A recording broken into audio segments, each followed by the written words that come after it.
ఈరోజు మనం లాభం మరియు నష్టానికి సంబంధించిన కొన్ని అపోహలు మరియు కొన్ని తప్పులను చూద్దాం.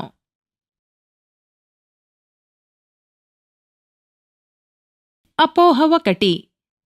కింద ఇచ్చిన ప్రవచనాలు సత్యమో లేక అసత్యమో గుర్తించండి. వస్తువు యొక్క అమ్మకపు వెల అంటే సెల్లింగ్ ప్రైస్ లేదా ఎస్పి, దాని కొన్న వెల అంటే కాస్ట్ ప్రైస్ లేదా సిపి కంటే ఎల్లప్పుడూ ఎక్కువగా ఉంటుంది.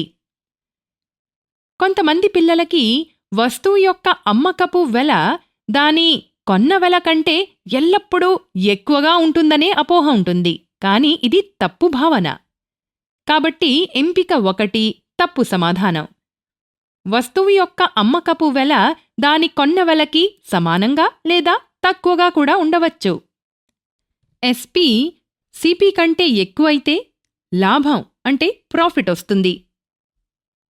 ఎస్పి సిపి కంటే తక్కువైతే నష్టం అంటే లాస్ జరుగుతుంది.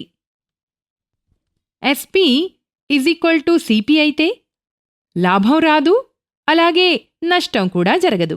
కాబట్టి ఎంపిక 2 సరైన సమాధానం. అపోహ 2.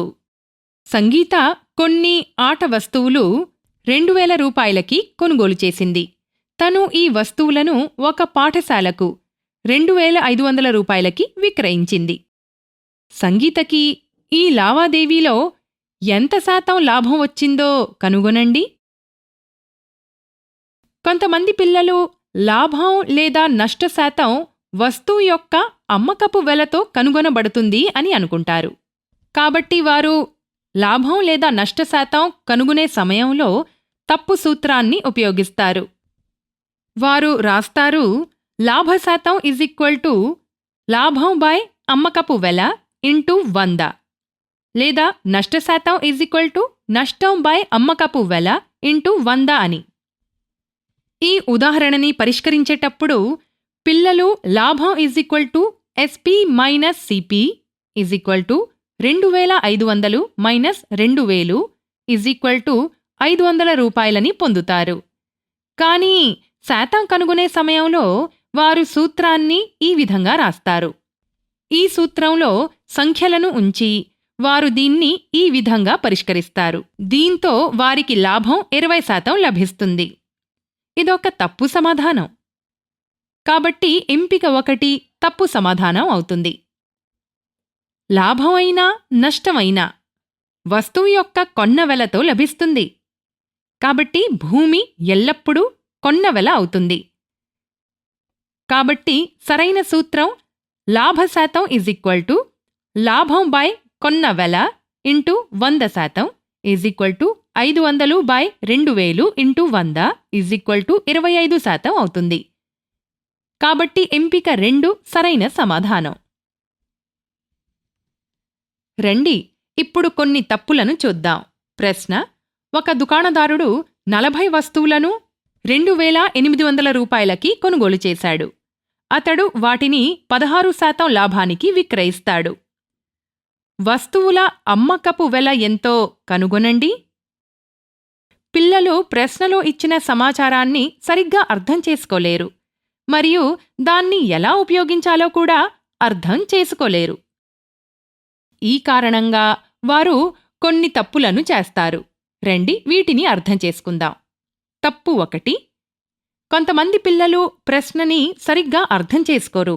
ఇక్కడ 40 వస్తువుల కొన్న వెల ఇవ్వబడింది, కానీ వారు 40 వస్తువుల కొన్న వెల 40 ఇంటూ 2800 రూపాయలు 1,12,000 రూపాయలు అనుకుంటారు. ఇదొక తప్పు భావన. తప్పు 2. కొన్న వెల 2800 రూపాయలు మరియు లాభశాతం 16% 16/100 ఇవ్వబడింది. అమ్మకపు వెల తెలుసుకోవడానికి కొన్న వెల మరియు లాభాన్ని కూడాలి. ఇలా చేసేటప్పుడు కొంతమంది పిల్లలు లాభశాతాన్ని కొన్న వెలకి కూడతారు.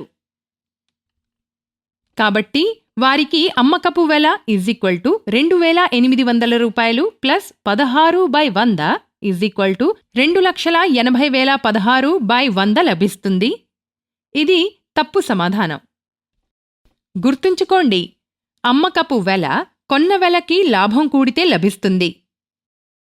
కాబట్టి మనం శాతంలో ఇచ్చిన లాభాన్ని వాస్తవ లాభంగా మార్చుకోవాలి. ఇక్కడ 16% లాభం ప్రతి 100 రూపాయల కొన్న వెలపై 16 రూపాయల లాభం వచ్చిందని మనకు తెలుపుతుంది. ఈ విధంగా కొన్న వెల 1 అయినప్పుడు లాభం 16/100 రూపాయలవుతుందని మనం చెప్పచ్చు. ఈ విధంగా కొన్న వెల 2,800 రూపాయలు అయినప్పుడు లాభం 16/100 ఇంటూ 2,800 రూపాయలు అనగా 448 రూపాయలు అవుతుంది.